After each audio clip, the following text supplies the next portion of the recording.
Bonjour, vous êtes en train d'écouter l'épisode 51 de Vivant. Finirons-nous tous en compost avec Pierre Berner. Vivant, ce sont toutes les 3 semaines des conversations ordinaires mais inspirantes, singulières et rassurantes pour éveiller votre conscience. Mes invités ont accepté de partager leur histoire et avec eux, vous découvrirez que parler de la mort, c'est avant tout parler de la vie. Ici Teddy Brodelet de Tranquillité.fr, je vous souhaite la bienvenue dans ce podcast Vivant. Finirons-nous tous en compost ? Cette question, je l'ai posée à Pierre Berner, président de l'association Humo Sapiens pour une mort régénérative. Dans cet épisode, une discussion captivante sur la terramation. La terramation n'est pas encore légalisée en France, mais cette nouvelle pratique funéraire ouvre un champ des possibles complémentaire à la crémation et l'inhumation. Leur objectif ? Transformer nos corps en humus, nos tombes en arbres et nos cimetières en forêt. Mais je ne vous en dis pas plus et laisse place à mon échange avec Pierre Berner. Bonjour Pierre, bienvenue dans Vivant. Comment tu vas ? Bonjour Teddy, écoute, merci de m'accueillir dans Vivant, ça va très bien, ravi d'être là. Eh ben c'est cool, tant mieux. D'Ivoire Pierre, pour ceux qui ne te connaissent pas, est-ce que tu peux déjà te présenter ? Bien sûr, Pierre Berner, j'ai 36 ans, j'habite à Nantes. Que dire, je suis papa d'un petit garçon qui a 3 ans, j'adore les voyages, je suis d'un naturel très optimiste. Et voilà, et j'essaye de changer le monde à mon échelle, le colibri. Le colibri. Et toi, le colibri, alors, tu fais quoi pour changer le monde à ton échelle ? C'est quoi ton activité ? Pourquoi je t'ai invité ? Tu m'as invité, je pense, en tant que cofondateur et président de l'association Humo Sapiens pour une mort régénérative, voilà, dans son nom complet. Humo Sapiens, c'est une association qui s'est fixée comme objectif de rendre accessible une alternative funéraire régénérative en France qui s'appelle la terramation et qui permet de transformer les corps humains en humus, les tombes en arbres et les cimetières en forêt. Dit comme ça a l'air assez cool. Pour ceux qui n'ont jamais entendu parler du terme, bah voilà, ça existe, ça va exister. Moi, je suis convaincu que ça va exister, mais on y reviendra. Dans l'histoire, tu sais, dans l'histoire de tout ce qui se passe autour du funéraire, etc., à un moment donné, il n'y avait que l'inhumation qui était possible. Puis un jour, il y a la crémation qui est venue. Et toi, alors, pourquoi ça ? Alors, 2 réponses. Déjà, resituer très rapidement dans l'histoire du funéraire. Si on s'extrait un petit peu d'une vision actuelle, il y avait la crémation même avant, y compris en France. Voilà, c'est je crois au Xe siècle il y a eu, c'est sous Charlemagne, on s'est dit non, en fait, on va interdire. Donc, ça montre bien qu'effectivement, dès qu'on prend du recul, qu'on s'extrapole, on voit qu'en fait, il y a plein de manières de faire du funéraire à travers le monde, à travers les âges, et c'est ça qui doit aussi nous guider pour l'avenir. Alors moi, maintenant là-dedans, longue histoire. C'est une démarche à la fois sensible et intellectuelle, on va dire.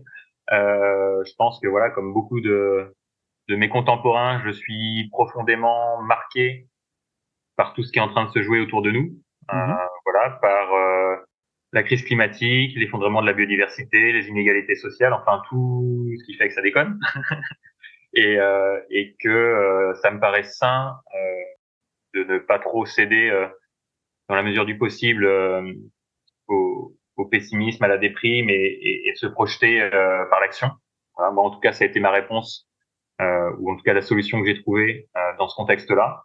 Et notamment d'être guidé par des idéaux. Alors ça fait un peu bisounours dit comme ça, mais il me semble très humblement que plus on est dans un monde qui nous fait peur et plus on doit chercher à poursuivre des idéaux. Et l'idéal pour le coup que je poursuis avec beaucoup d'autres, il n'y a pas que moi, serait celui d'une société voilà qui prend soin du vivant dans son ensemble et notamment de l'humain et notamment en opposition voilà avec un certain projet de société qui viserait plutôt à nous opposer les uns aux autres, à nous opposer aux vivants. Et une fois dit ça, je trouvais aussi important pour que cet idéal advienne quelque part de l'incarner au travers d'un projet concret. Sinon, il y a le risque de ne rester qu'au stade des idées. Ouais. Et quand j'ai découvert le concept de terramation, c'était au printemps 2020, ça a vraiment fait un déclic en moi. Un déclic d'abord au niveau de la tête, il disait bah voilà quelque chose qui coche toutes les cases entre guillemets, qui incarne bien un nouveau projet de société de reconnexion au vivant, qui est à la fois intime et social, qui est à la fois spirituel et matériel. Enfin voilà, qui était vraiment très complet. Donc ça, c'était au printemps 2020. Et quelques semaines après, j'ai appris que j'allais devenir papa. Donc, et là, ça a touché non seulement après avoir touché la tête, ça a touché le cœur. Et je me suis dit, voilà, c'est important qu'on cherche à léguer quelque chose de plus beau, de plus poétique, de plus durable aux générations futures. Voilà. Tu as dit quand j'ai découvert la terramation. Comment t'as Comment? découvert la terramation? Par hasard, hein, je pense que c'est comme beaucoup, enfin comme quasiment tout ce qui nous arrive, c'est un peu par hasard, surtout les plus belles choses. Euh, c'est sur Internet, il me semble. Voilà, j'étais un peu évidemment à l'affût de choses et puis connecté. Alors c'est pour le coup la puissance des réseaux sociaux. Hein, les algorithmes font qu'on nous pousse quand même des choses qu'on attend, Mhm. pour le pire et des fois pour le meilleur. Et là, en l'occurrence, c'était pour le meilleur. Et c'était quelque chose que tu avais, c'est une pratique que donc tu as constatée dans d'autres types de cultures, genre de choses ou... A priori, on n'aurait pas trouvé de traces d'une telle pratique à travers le temps ou l'espace Mhm. au sein des sociétés humaines pour la transformation des corps en humus. Mhm. Euh, deux possibilités. Soit c'est tellement écologique au sens profond du terme, hein, Mhm. écologique, pas le mot valise On s'est contemporain, compris. qu'on ne peut pas y voir de traces durablement. Mhm.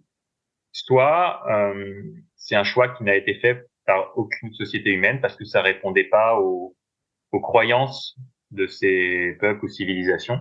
Mhm. Ouais, il y avait pas ce besoin d'y trouver ce sens-là et donc d'avoir cette pratique-là. Et pour être tout à fait honnête et humble, je ne saurais pas trancher entre ces deux scénarios. Mais globalement, c'est un questionnement qu'on retrouve dans toutes les sociétés occidentales. J'en prends pour exemple la conférence qui a été organisée l'année dernière par les opérateurs américains, où étaient présents dans le public, globalement, des représentants ou des citoyens de tous les pays occidentaux. Voilà, ça montre l'attrait pour le sujet. Sans doute parce que c'est dans ces sociétés-là qu'il y a une remise en question la plus profonde de nos projets de société. Mhm. Donc aujourd'hui, il y a, on va dire, deux pôles majeurs d'activité autour de la terramation. Le premier aux États-Unis, euh, où la pratique, on va dire, a été au stade de recherche depuis 2010, environ 2012, et a été légalisée dans un premier État en 2019. C'était Ok. l'État de Washington. Et aujourd'hui, il y a 6 ou 7 États qui ont légalisé la pratique, Ok. ce qui traduit ben, une démocratisation de la terramation outre-Atlantique. Et en Europe, depuis un petit peu plus récemment, et notamment en Belgique, sous l'action d'une fondation qui s'appelle Métamorphose, où la terramation est en recherche depuis, on va dire, 2014, quelque chose comme ça. Ok. Où là, c'est toujours pas légalisé. On pourra revenir après dans le détail de ces questions-là, techniques et légales. Ça roule. Je voudrais juste qu'on fasse un petit, tu vois, un petit point d'arrêt simplement sur. On a dit très vite finalement ce qu'était la terramation, très très vite.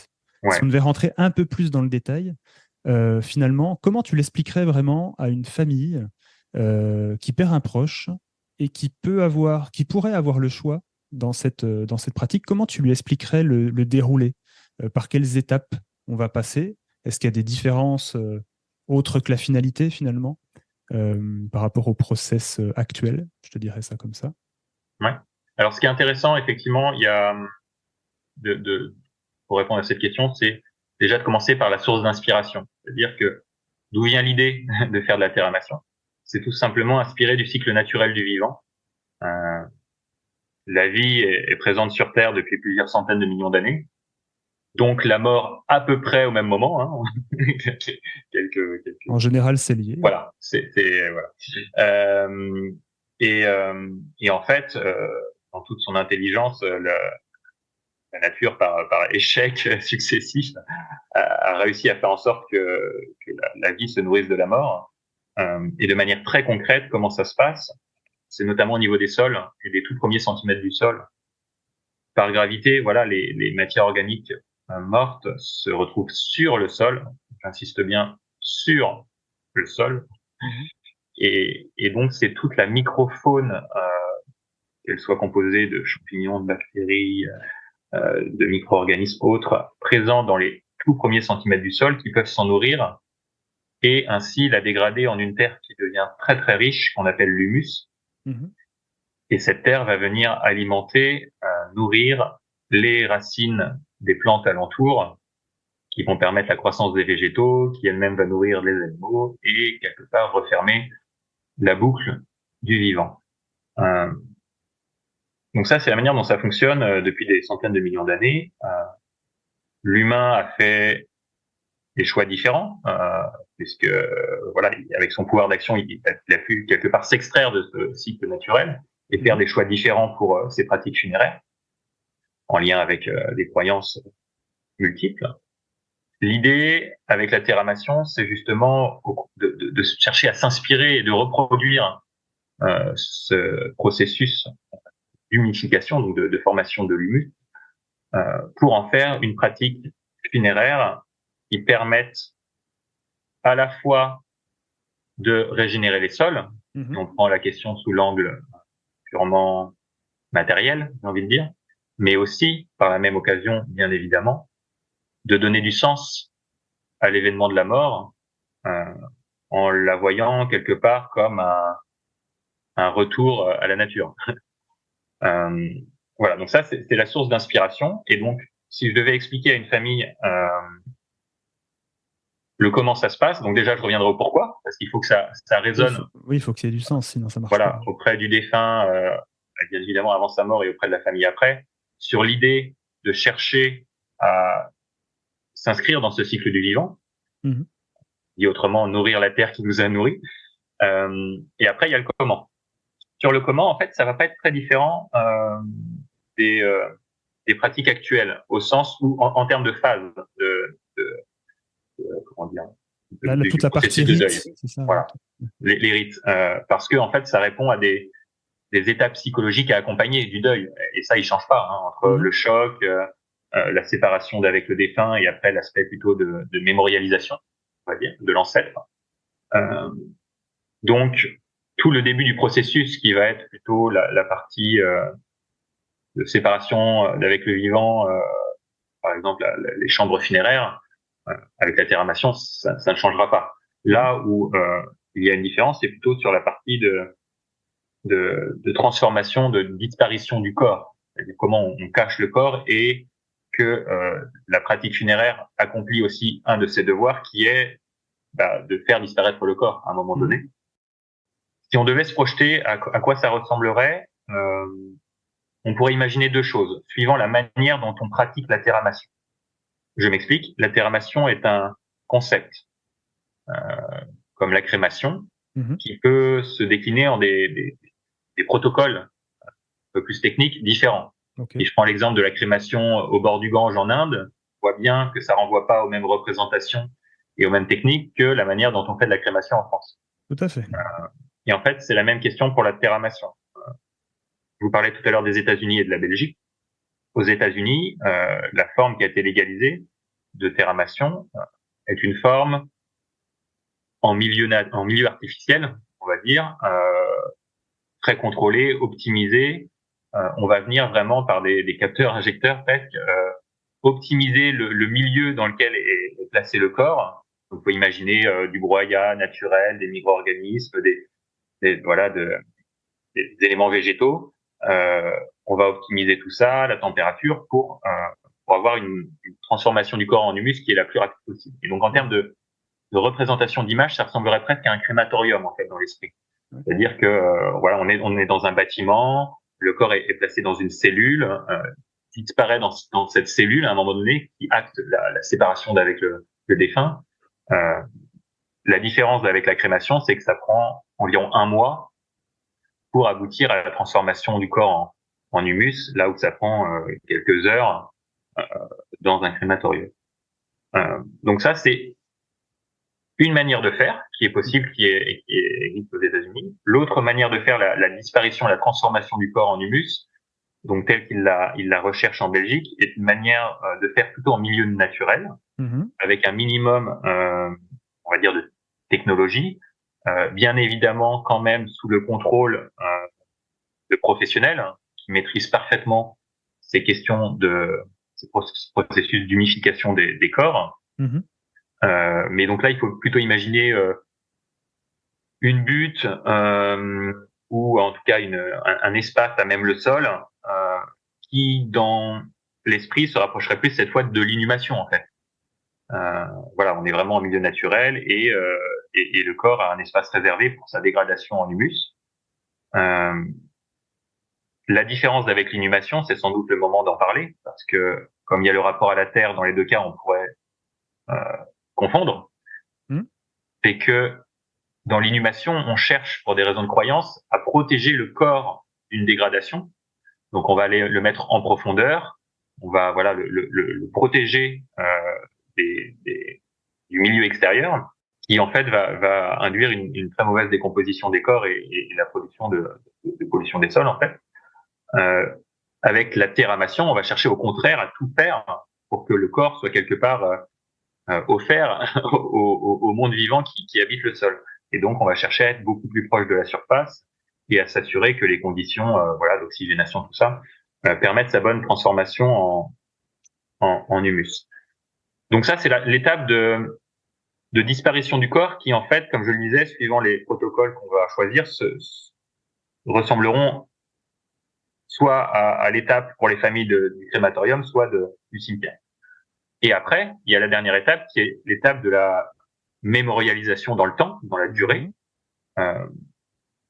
L'équivalent du columbarium pour la crémation ou de l'espace de déversement des cendres.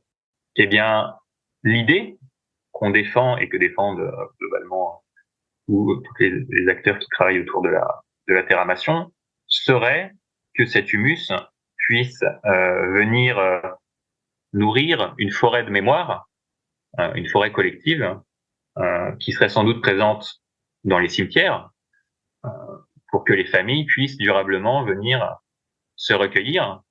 Ça, c'est ce qui permettrait de faire le lien, on va dire, avec la vision actuelle des lieux de mémoire.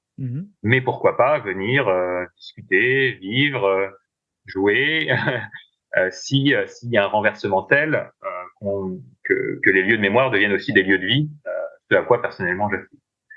Donc voilà, c'est comme ça, entre guillemets, que je présenterai le processus de rite de terramation aux familles avec ces 3 étapes. La partie veillée funéraire qui ne change pas, la partie de la transformation du corps, la disparition du corps qui se rapproche soit du crématorium, soit du cimetière, et la partie de mémorialisation où il y aurait un espace forêt au sein des cimetières. Ouais, donc forêt cinéraire pour le coup. Oui, pourquoi j'ai pas parlé de forêt cinéraire, mais il faudra imaginer. De toute façon, sur une pratique aussi nouvelle, il y a évidemment beaucoup de créativité sémantique aussi autour des termes, donc ça va sans doute beaucoup bouger aussi. Aujourd'hui, il y a des forêts cinéraires qui permettent d'accueillir les cendres post-crémation. L'idée là, c'est d'aller, on va dire, un cran plus loin, sans doute au niveau de la symbolique et puis même la concrétisation matérielle, avec un corps qui va vraiment venir nourrir la forêt par de l'humus qui sert à la croissance des végétaux, là où les cendres n'apportent pas grand-chose en fait matériellement. Symboliquement, je pense qu'elles apportent beaucoup. On pourrait tout à fait imaginer avoir à terme dans les cimetières une forêt qui vienne à la fois accueillir l'humus issu de la terramation et les cendres issues de la crémation pour ceux qui feraient ce choix. On est d'accord. Alors, je voulais partir aux États-Unis, mais du coup, je vais rester un peu avant de t'emmener là-bas. Tu as dit 2 choses qui m'ont interpellé. Bon, déjà, il y a le mot croyance qui revient souvent dans ce que tu dis, le mot croyance pour des raisons de croyance, etc. On pourra redéfinir, mais qu'est-ce qu'une croyance au final? Mais bon, bref, on ne va pas non plus rentrer dans un philosophie magazine, mais pourquoi pas, ça peut être intéressant. Et surtout, tu as dit, on pourrait imaginer un changement de situation tel ou de conceptualisation des cimetières où ça deviendrait des lieux de vie. Et tu as dit, personnellement, moi, je suis plutôt favorable à ça. moi, je fais partie des gens qui aiment bien me balader dans les cimetières avec mes enfants. Je suis partie des gens qui aiment bien me balader, et voilà, et puis on regarde. Alors c'est peut-être bizarre dit comme ça pour les gens qui sont pas forcément, voilà, mais allez le faire quand même, hein, c'est agréable de se balader dans un cimetière, etc. Et puis quand il y a un pot de fleurs renversé, bon, on le remet. Et puis moi, mes enfants, c'est les premiers à remettre les pots de fleurs, des gens qui connaissent pas, tu sais, entre guillemets. Ah là, il y a le pot de fleurs, machin truc. Alors tu penses bien qu'à la Toussaint, et vu les vents qu'il y a eu plein de pots de fleurs par terre. Euh, mais c'est des moments qui sont super, enfin, qui sont super agréables en fait, et tu déconnectes complètement avec la vision un peu tragique de la mort. Et je fais pas partie des gens qui ne pensent pas que la mort c'est pas un événement, hein. Enfin, je veux dire, c'est pas un bouleversement. C'est pas ce que je dis. Mais je dis juste que notre prisme mental peut changer par rapport à ça, à mon avis, et qu'on peut voir les choses différemment. Ça t'évoque quoi quand je te dis ça? Bah, c'est exactement ce que je voulais dire. Hein. C'est typiquement, tu prends des exemples concrets de en quoi ça devient un lieu de vie et non pas un lieu en dehors de la société, on va dire. Euh, voilà, donc ça m'évoque que c'est une illustration parfaite de mon propos. Euh, sur les croyances, pour revenir à ce que tu disais, parce que ça va être très lié à cette question de lieu de vie. Il y a quelque chose qui m'énerve, c'est mon moment coup de gueule. Allez, et voilà, on y est. Non mais c'est quand on a l'air de dire quelque part croyance égale forcément religion, et notamment en France religion catholique majoritairement de par notre histoire. Mhm. Je pense que c'est un gros leurre. On a tous des croyances, y compris de manière contemporaine, dans un pays qui se veut laïque. Euh, L'humain ne peut pas avoir de croyance. Il y a forcément, donc pour prendre une définition de croyance, alors je suis en train de réfléchir un peu en live, mais euh, une représentation inconsciente du monde, Mhm. individuelle ou collective. Voilà, ça peut être des croyances individuelles ou des croyances collectives, mais en tout cas, on va dire que c'est une représentation inconsciente du monde. Et c'est directement lié à la question funéraire, parce que la question funéraire, en tant que c'est un événement effectivement majeur d'une vie, la mort, vient forcément se connecter directement à nos croyances et à notre vision du monde. Mhm. Si j'essaie de faire un peu de sociologie de la mort, pour expliquer aussi l'évolution des rites, la mort, dans une société croyante catholique où le passage sur Terre n'est, entre guillemets, qu'une salle d'attente vers un paradis et proche du Créateur, la mort s'inscrit pleinement dans ce récit et y trouve toute sa place, en Mhm. tant que c'est le lieu de passage. Euh, et donc ça apporte beaucoup, ça apportait beaucoup, notamment quand c'était vraiment un discours très présent majoritaire, d'explications autour de la mort et donc un certain apaisement, sans doute, pour les personnes qui se projettent et pour les proches qui sont en deuil. Dans un projet de société plus contemporain, même si ça fait quelques siècles qu'il nous irrigue comme ça, où l'humain est le tout-puissant, c'est-à-dire Mhm. et qu'il n'y a pas plus puissant et qu'il n'y a pas quelque chose de plus grand que l'humain, la mort n'a aucune place dans ce récit. Mhm. Elle n'a aucune explication logique. Euh, et donc, on va se retrouver avec une difficulté pour lui donner du sens. Et c'est pas anodin, il me semble, si dans la majeure partie des cérémonies maintenant funéraires, on va plutôt se tourner en arrière vers quelle a été l'histoire du défunt, plutôt qu'essayer de parler de la suite. Mhm. Parce que voilà, dans ce récit contemporain, il y a pas de suite. Les croyances en lien avec ce que je viens de dire, c'est la croyance que l'humain est tout puissant, dépasse tout, qu'il n'y a pas plus grand que l'humain. Euh, et l'autre croyance qui irrigue notamment la crémation, c'est la croyance en un hygiénisme, c'est-à-dire que l'idée qu'il faut se protéger des autres formes de vivants et de l'atteinte au corps humain qu'il peut y avoir. Et ça, Mhm. c'est un courant très fort qu'il y a depuis, on va dire, le début du 19e et qui a irrigué notamment nos pratiques funéraires, mais pas que, hein, nos pratiques alimentaires, plein de choses. Euh, Là, il me semble que ce récit d'un humain tout-puissant ne tient plus par rapport à tout ce qui est en train de se passer autour de nous.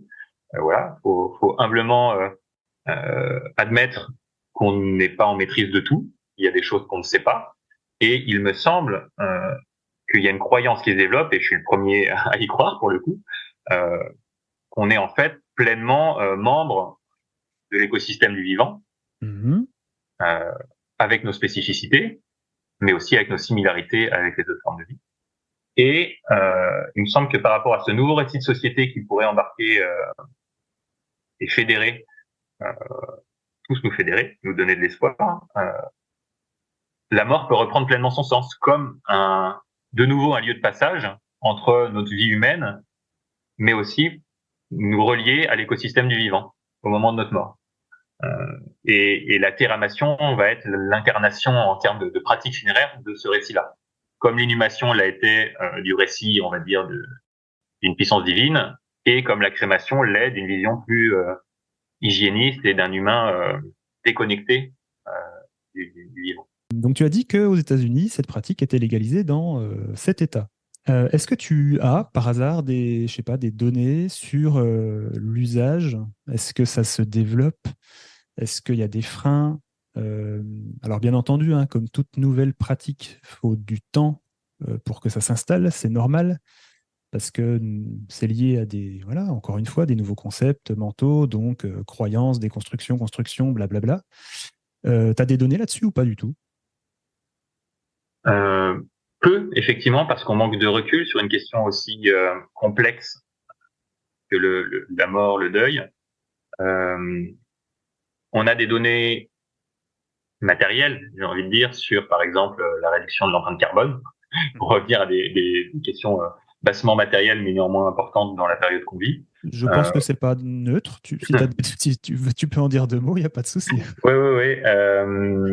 Les chiffres qui sont avancés notamment par la société Recompose, qui est l'acteur principal, l'opérateur principal de terramation aux États-Unis, est une réduction par 8 de l'empreinte carbone par rapport aux pratiques actuelles. Ça, c'est pour l'aspect effectivement matériel. Sur l'aspect social, psychologique, on a des témoignages, en fait, surtout. Avoir une vision, on va dire, sociologique grande échelle, c'est trop tôt sur ce que ça peut apporter. Mais en tout cas, on a des témoignages de familles qui ont pu expliciter qu'est-ce que ça leur avait apporté en termes de sens, voilà, en lien avec les croyances que j'évoquais précédemment. C'était notamment lors justement de la conférence qui était organisée par les acteurs américains qui avaient invité des familles à venir témoigner. C'était très inspirant, très touchant. Il faudra prévoir, enfin en tout cas, on ne passera pas outre une période de débat profond au sein de la société et au sein des familles sur cette révolution funéraire. J'emploie le terme en conscience. Oui, tu peux y aller. Comme l'a été la crémation en France, on va dire à partir des années 70-80, où il n'y a jamais eu autant de débats, de conflits au sein des familles, et c'est un avocat spécialisé du funéraire qui m'en parlait, qu'à ce moment-là, parce que effectivement, les croyances collectives ne sont jamais qu'une somme de croyances individuelles, et il y a toujours des avant-gardistes ou des gens qui sont à la marge au démarrage, et ça sera certainement le cas avec la terramation. On va se retrouver avec des cas où il y a des personnes qui voudront profondément ça, qui le veulent déjà. On reçoit beaucoup de messages d'attente, d'espoir autour de cette révolution funéraire, de cette nouvelle pratique. Et là, effectivement, la seule ou la meilleure option pour que collectivement et au sein des familles puisse être le plus apaisé par rapport à ça, c'est tout simplement d'en discuter autant que possible de notre vivant et de partager nos croyances profondes. C'est difficile parce qu'on n'en a pas l'habitude, parce que la mort, pour les raisons que j'ai évoquées tout à l'heure, ont été pendant longtemps un tabou de société, qu'on n'en parle pas dans la société, qu'on n'en parle pas dans les familles. Voilà, je pense que ça sera la meilleure manière que tout le monde vive ces moments de transition en paix. On est d'accord. Alors pour y arriver, il y a encore un peu de chemin. Vous en êtes où? Alors le vous en êtes où? Et deuxième question qui est liée à le vous en êtes où, c'est vos défis quotidiens à vous. Parce que quand même, voilà quoi, ça se fait pas comme ça. Alors, mon défi quotidien à moi, déjà, avant de prendre vos alliances, c'est d'arriver à concilier vie de famille, projet Homo sapiens et rentrée d'argent. et je pense que c'est le cas de beaucoup d'entre nous d'arriver à concilier tout ce dont on a besoin pour s'épanouir et pour vivre. En tout cas, voilà, si tu veux rentrer vraiment dans le concret, ça c'est mon quotidien. Mais écoute, je suis plutôt en paix et satisfait de la manière dont ça s'est déroulé jusqu'à maintenant, donc c'est chouette. Non, plus de manière un peu plus collective. Au niveau du mot sapiens, l'enjeu jusqu'à très récemment, c'était d'avoir une espèce de fenêtre qui s'ouvre et de trouver une petite place dans l'écosystème de la société du funéraire pour porter le sujet. Je pense qu'on a réussi à le faire en 2 ans d'existence. Maintenant, notre enjeu, ça va être d'accompagner, je pense, une montée en puissance de ce sujet au sein de la société et également au sein du secteur funéraire de manière un peu plus précise, avec tout ce que ça implique comme travail de recherche, travail de plaidoyer, si on veut faire les choses bien, et on le veut. Donc voilà, ça va vraiment être une question de comment on arrive à réunir les moyens pour soutenir notre ambition qui est énorme. Ouais. Il s'agit de rien de moins que changer le regard sur le monde, la mort et sur la vie. Voilà, ça c'est le défi qui s'ouvre pour l'association. Où est-ce qu'on en est pour répondre à ta première question? On en est au début du chemin, comme tu l'as dit toi-même, mais il y a un certain nombre de signaux qui me laissent à penser que ça va avancer plus vite que certains ne le pensent. Je pense aussi. Le premier signal, c'est le fait que ça existe aux États-Unis et que c'est en train de se développer, qu'en Allemagne, ça bouge aussi, ça se rapproche. Pourquoi c'est avancé plus vite dans ces pays que dans le nôtre? Notamment parce que c'est des pays fédéraux où il y a beaucoup de législations différentes et qu'il suffit qu'il y en ait une qui prenne un risque pour que ça avance. Là où nous, on a une législation centralisée, donc c'est forcément toujours un petit peu plus long. Plus long. C'est une des explications, c'est pas la seule. Donc voilà, ça c'est le premier motif, je pense, d'espoir. Le deuxième, c'est l'attente sociale pour le sujet. Le premier travail qu'on a voulu faire, c'était justement de mesurer l'opinion publique. On a fait un sondage avec le soutien de Maïf, que je remercie énormément au passage, et qui a été réalisé par Opinionway en 2022. Ouais. Il s'appelle Les Français et la Terramation. Pour trouver les résultats détaillés sur notre site. Et qui montre que il y a 59% des Français qui aspirent à une mort régénérative, qui ont ce besoin de trouver ce sens-là à l'événement de la mort, c'est-à-dire l'idée qu'on peut régénérer le vivant à travers notre mort, à travers notre corps, qui est, en termes de représentation, une vraie révolution par rapport à la vision du funéraire et de la mort ces derniers siècles. Et l'autre chiffre hyper intéressant aussi et porteur d'espoir, c'est qu'il y aurait, ce n'est qu'un premier sondage, 46% des Français qui seraient prêts à recourir dès maintenant à la terramation. Donc, loin de certains doutes que je pouvais avoir ou que d'autres ont sur l'idée que ce sujet serait un repoussoir, bien au contraire, on ressent d'ores et déjà une vraie attente, une vraie aspiration de la société française pour ce sujet. Et c'est bien ça qui est le plus important pour derrière construire le cadre à la fois technique et légal qui va permettre la pratique possible. C'est bien la société civile qui pousse, qui fait bouger les lignes. Et c'est le rôle, pour le coup, de l'association de s'en faire la caisse de résonance. Voilà les motifs d'espoir. Donc, alors de là à projeter sur des dates, je ne sais pas. C'est pas ce que je te demandais. Et mais on en est là. Faut jamais s'annoncer, faut jamais avancer des dates. L'objet, nous, on veut pas confondre vitesse et précipitation côté Homo sapiens. C'est un sujet qui est bien trop important. Si on aspire à créer un mode de sépulture qui est vraiment durable, respectueux, qui puisse permettre à la société de s'épanouir pendant des siècles, voire au-delà, j'assume totalement qu'on prenne 3, 5, 10 ans pour le faire bien. Et donc le faire bien, c'est construire un cadre qui est à la fois culturel, technique et légal, et qui soit bien au service d'une société de respect de l'environnement, du vivant et de l'humain. On a eu le premier colloque interacteur à l'Assemblée nationale le 7 novembre, donc voilà, il y a 10 jours, Ok. qui a permis de mettre autour de la table des députés qui ont déjà co-signé une proposition de loi sur le sujet. Voilà. Les professionnels du funéraire et des acteurs de la terramation, dont des associations, notamment Homo Sapiens, mais aussi des associations belges qui sont aussi très avancées sur le sujet, pour partager, déjà faire connaissance, et partager notre vision du sujet, les constats, et envisager la suite.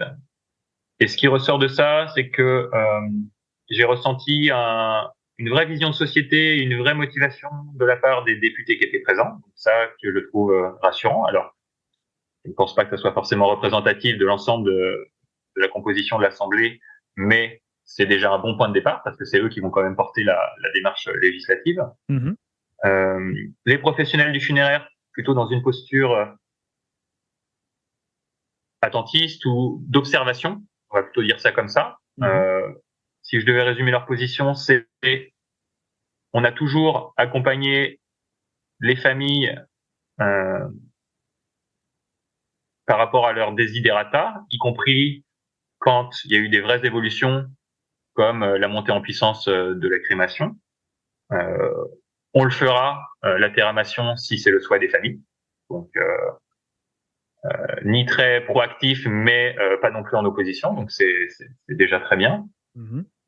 Et après, les associations, et notamment Homo Sapiens, dans une posture, on va dire, de venir soutenir toute cette évolution, la construction de ce cadre, soutenir tous les acteurs en apportant à la fois des résultats de recherche, qu'ils soient sociologiques ou techniques, et en se faisant porte-voix de l'aspiration citoyenne. Voilà, un petit peu l'état des lieux. Nous, notre ambition, ça serait que ça soit un sujet lors de la prochaine campagne présidentielle.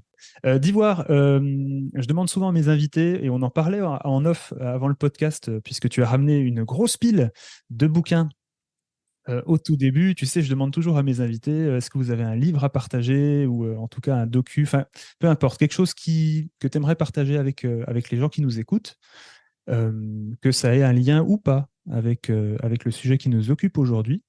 Si tu devais en choisir un, deux... Le dernier ouvrage de Baptiste Morisot, L'Inexploré, qui, je pense, donc Baptiste Morisot, philosophe du vivant, ceux qui ne connaissent pas,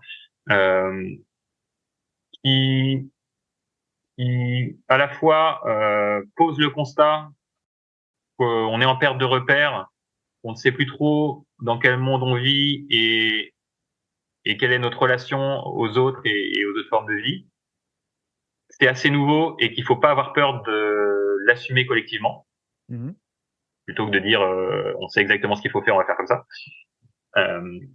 Prendre le temps, voilà, de faire ce constat-là et qui ne s'arrête pas là et esquisse quel pourrait être un nouveau rapport au monde. Et notamment, il parle d'avoir une alter-diplomatie avec les autres formes de vie, c'est-à-dire que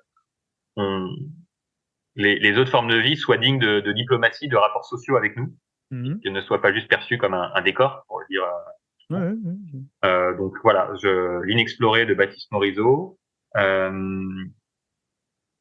Les Utopiennes, aux éditions de la Mer Salée, que j'ai acquis il y a 2 jours, en participant à une soirée qui était le soulèvement des imaginaires en bande organisée, et qui est un recueil d'histoires qui nous projette dans un futur en 2043. Donc, il y a une vocation vraiment de prospective utopique. Et je pense qu'on en a besoin. Voilà, 2 livres que je trouve très complémentaires. C'est bien. Juste la petite parenthèse, du coup, par rapport à ce que tu as dit.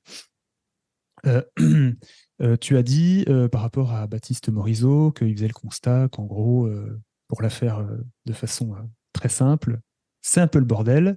Donc globalement, il ne faut pas en avoir peur, il faut plutôt en prendre conscience pour avancer. Si on prend un regard dans l'évolution de la société humaine depuis... t'as pas l'impression en fait que les choses évoluent toujours comme ça. Il faut à un moment donné qu'on se prenne des des claquounettes, ou en tout cas qu'il y a des prises de conscience ou qu'il y a des choses qui ne vont pas, qu'on en prenne conscience pour ensuite les corriger. Ça ne fonctionne pas comme ça finalement, et on n'est pas en train de vivre ça comme des générations avant nous l'ont finalement, déjà vécu sous d'autres formes, hein, sur d'autres formes, sur d'autres sujets, etc. Mais qui amènent toujours vers plus de mieux. Je te rejoins, il y a toujours une idée de cycle, avec des cycles dont je ferais des cycles de récits, si je devais le résumer, avec des récits qui émergent, qui nous fédèrent, enfin la spécificité quand même de l'humain et qui lui a permis d'accomplir de si grandes choses, des choses si différentes que d'autres formes de vie, c'est que on croit au récit. Voilà, c'est la capacité fictionnelle de l'humain qui nous permet de collaborer à grande échelle. Tant qu'il y a des récits qui nous fédèrent collectivement, les sociétés humaines se portent bien. Mm-hmm. Et puis à un moment donné, ces récits, on commence à plus y croire, on n'y croit plus du tout. On est complètement dans cette phase-là pour le récit d'un humain qui domine tout et qui est maître de tout. Mm-hmm. Il y a d'autres récits qui émergent. C'est toujours des phases très compliquées parce que voilà, ça se traduit par de l'instabilité sociale. Et puis ce récit devient dominant et ainsi de suite. La différence quand même s'il y a une notion presque de fatalité quand on le dit comme ça, ce qu'explique Baptiste Morisot, c'est que au moment de l'époque moderne, on va dire 19e,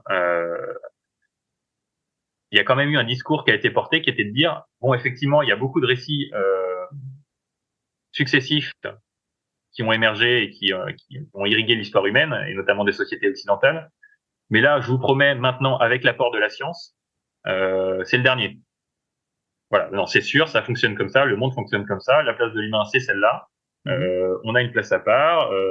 Là, on est l'aboutissement du progrès de la nature, des formes de vie, ainsi de suite. On est séparé du vivant. Enfin, voilà. Maintenant, la science le prouve. Le vrai récit, c'est celui-là, et tous les récits d'avant étaient faux. Et c'est cet orgueil ou ego issu notamment de l'époque moderne qui nous fait d'autant plus mal aujourd'hui, où on doit se réinterroger. Et c'est là où il fait la différence avec d'autres civilisations. Alors, je sais plus quelle civilisation il prend en exemple. Je vous invite du coup à lire l'ouvrage si vous voulez découvrir ça, mais qui au contraire assument pleinement dans leur vision du monde qu'il y aura toujours des phases qu'il appelle Baptiste Morisot le temps mythique. Il y a toujours un retour au temps mythique, au sens où il y a un moment donné on ne sait plus. Il y a toujours un moment où on ne sait plus et il faut se réinterroger. Et pour le coup, voilà, ces civilisations-là l'ont intégré pleinement et en sont conscientes, là où la nôtre, peut-être par orgueil, ne l'est pas, et c'est ce qui nous fait un peu défaut sans doute. Ça roule. Si je devais te laisser le mot de la fin, tu dirais quoi ? Je dirais que le chemin sera sans doute long, qu'il sera tortueux, mais que il sera sans doute aussi très beau sur ce qu'on trouvera sur notre route, et que voilà, si on le parcourt ensemble, on passera un bon moment.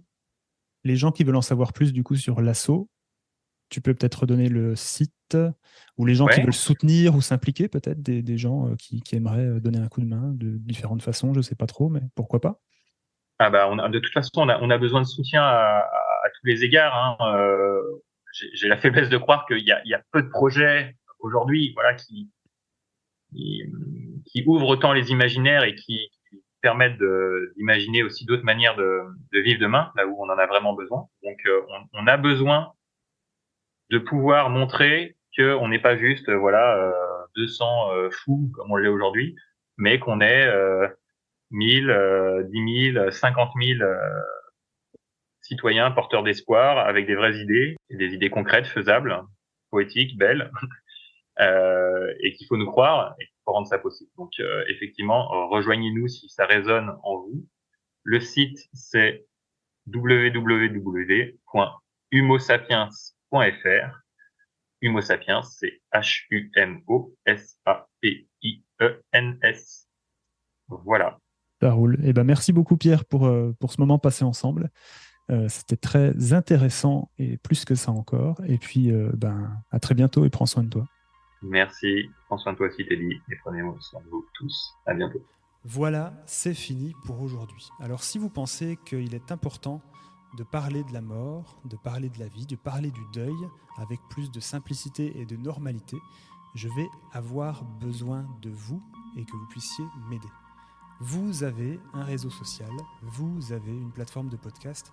Je vous invite donc à liker, commenter ou partager cet épisode et vous pouvez également mettre un avis 5 étoiles sur Apple Podcast et Spotify avec un mot gentil. Ça m'aide moi à faire connaître Vivant au plus grand monde et ça aide toutes les personnes qui vont écouter à l'avenir à avoir un rapport plus apaisé à la mort, au deuil et au monde du funéraire. Voilà. Je compte sur vous pour votre implication. Je vous donne rendez-vous dans 3 semaines pour un nouvel épisode. Et d'ici là, prenez soin de vous.